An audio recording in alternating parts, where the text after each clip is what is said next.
We're talking about December, obviously. There'll be a half-year season ticket. There'll be an up until he goes. What we've decided to do is hold season ticket prices at June levels now indefinitely. I don't think you know. It doesn't work like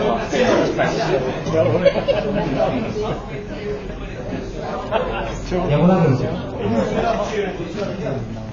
I don't want to go while he's still there, full stop. No, same here. Well, that's going to be December then, Mark. That will be December. Well, why not go I'm going to say, it's not going to be difficult to remove the directories, you know. As I said earlier. The thing is though, Mike, you've told us the protesters have cost you a package. It isn't a fraction of what We don't need it now. cost you between now and December. Don't need it. It's bloody tenfold.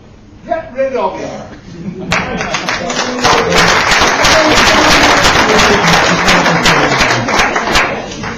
You can if you want to. You can do anything possible. But if you've got, with regards, you've already done it with Becky Adams. You've got a gentleman sat next to you named Mr. Deakin. Why not get Glenn Oliver to actually sponsor him to take his own position on the board? That way he's gone. And he's out to wait tomorrow. You can do that overnight. There's nothing wrong with that. Why not know what it is?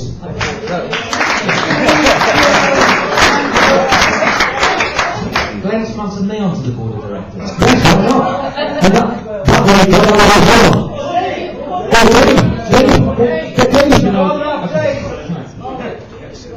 Fine. We'll ask the question of Mr. Oliver. This call, that's not a gift like an ice to give. We'll ask Mr. Oliver if he's prepared to do that. Well, if he's prepared to go in December, he's obviously made his decision he wants to go. So, for the good of the club, how many people in this room will go at Glass and Oliver on tomorrow? And not 6 tomorrow. How much money is that? We've got a game Saturday. Hold on. Listen, we've already said 3 or 4 times it can't work like that because of the quality. Yes, it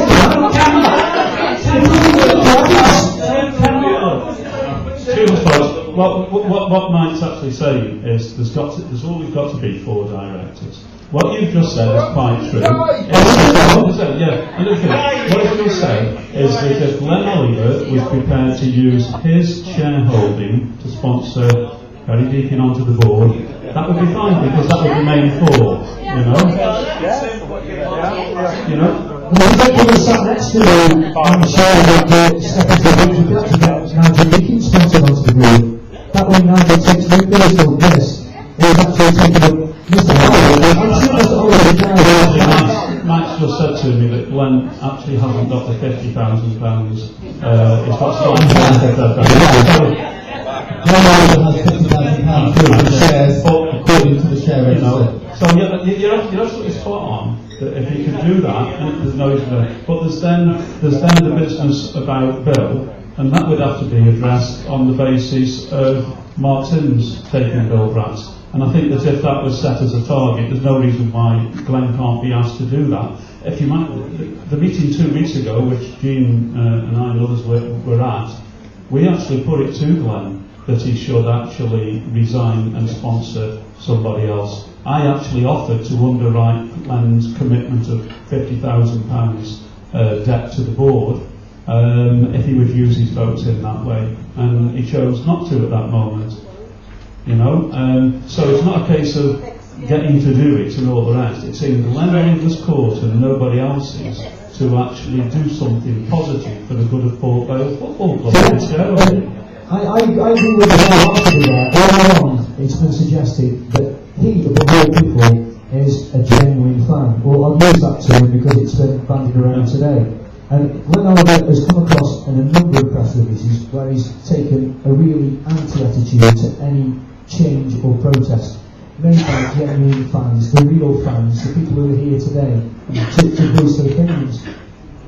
He can take an opportunity to actually get the club hundreds of thousands of pounds over the course of it. Was made very, honest to God, it was made, if you ask Jim, it was made very, very, very clear to Glenn by the 11 representatives who were there 2 weeks ago that if he left the club today, the club would have £100,000 more in its pockets. Glenn's chosen not to do that. Right. So basically, Glenn Oliver then is actually costing the club money.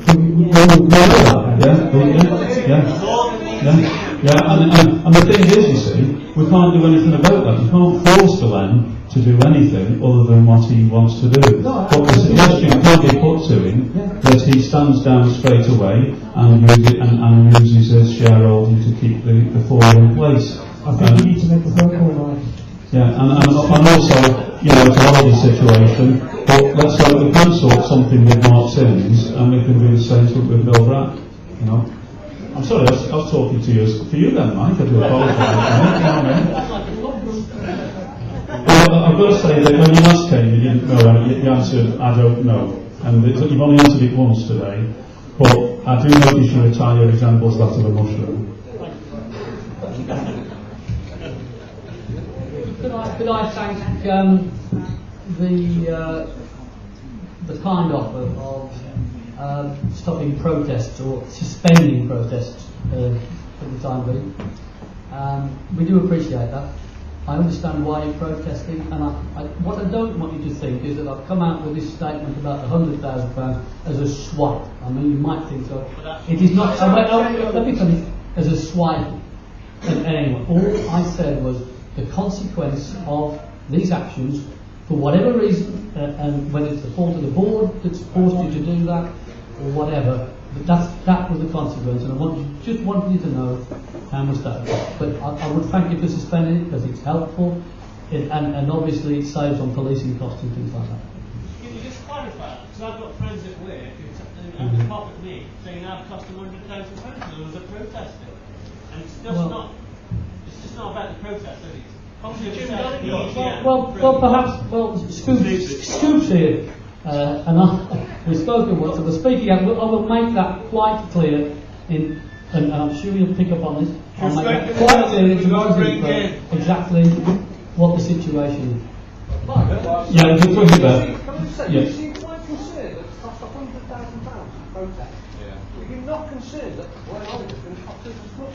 I think, to be honest, I think knowing Mike and the others, he cares to take side more than that. But the thing is, we can't force, they can't force Glenn Oliver to do anything other than what Glenn Oliver wants to do, unfortunately. But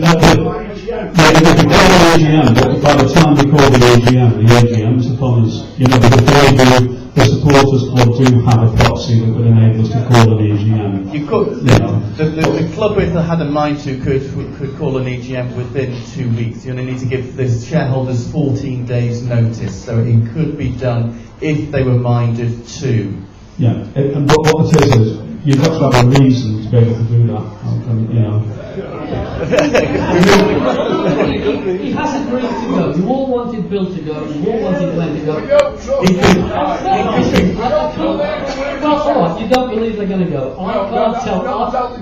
But I can only repeat what I've said. We have it in writing from Bill. Bill's resigned 15 times. We haven't got even 14 letters in the drawer.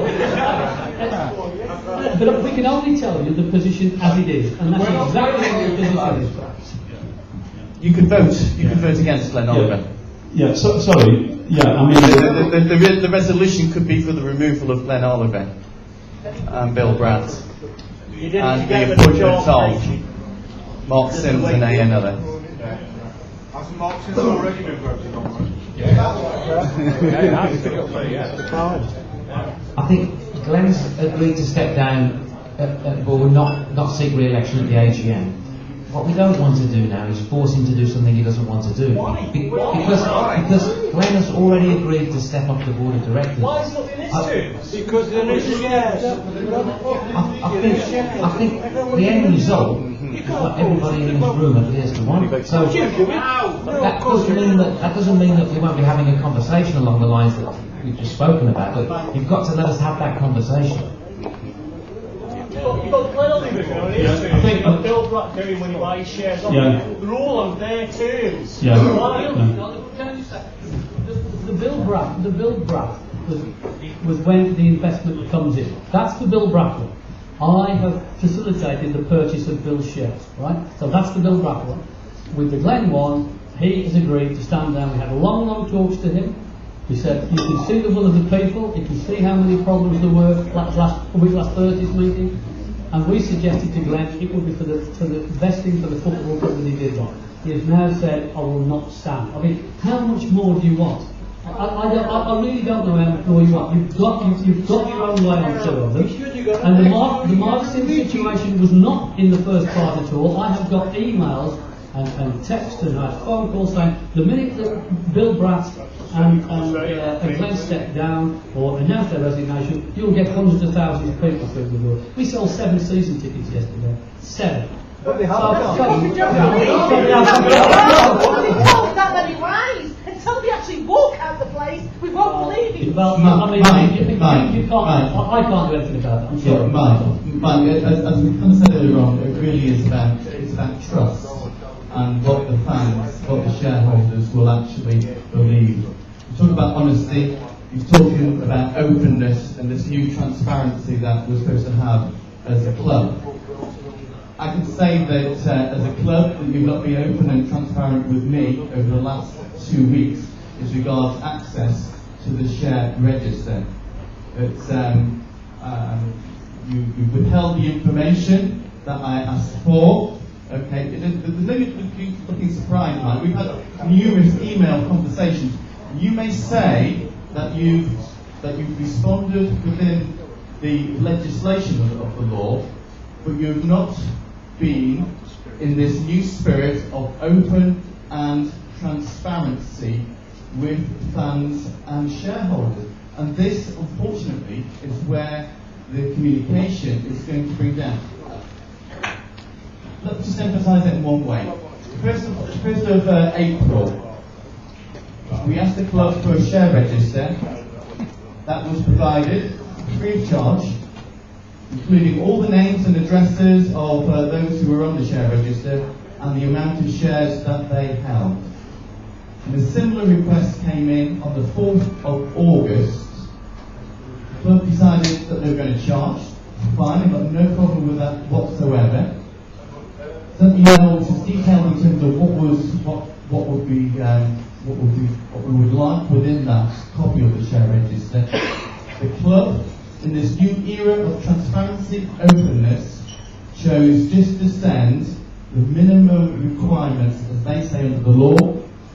Company's House and our legal representatives may differ, but to me it speaks of transparency and honesty, a new way forward. It speaks of if you like, the old guard, the old regime, and that's why, in terms of getting your point across, is why isn't it enough? Because we need that to improve. Honesty and trust is something that's built up.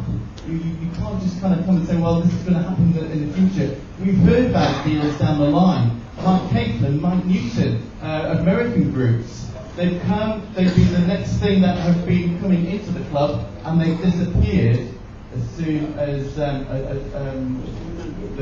offer has been turned down. We were told with Mike Newton that there was another investment that was going to put all the money on the table. It was a better investment opportunity. I don't understand why you're looking so critical now, because it was there, it was in the press, Bill Bratt said it was on the radio. That was the situation. As soon as Mike Newton was out of the situation, nothing came from it. That's why kind of people like me and many people here need something from yourselves that will give us that sense of trust again. That trust has been broken. You need to give us something more than just words.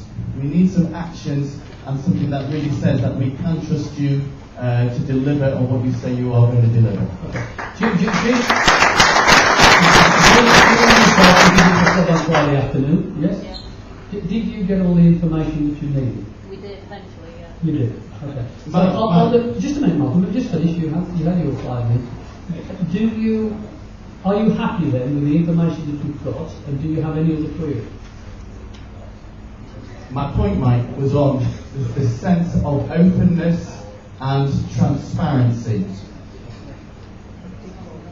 Ask the names and addresses and the number of shares for each individual shareholder.